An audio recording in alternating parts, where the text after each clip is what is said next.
مالك يا حموكشة جاي مكتئب ليه على الصبح؟ ده النهاردة أول يوم مدرسة، أوام اكتئاب؟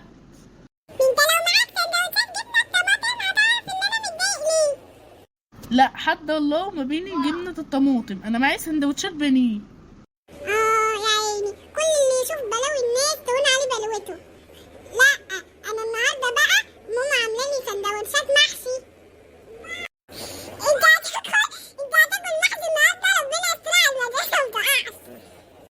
طيب يا خفيف انت وهو، يلا عشان الفصل قرب يتميلي، يلا عشان نلحق التختة الأولى.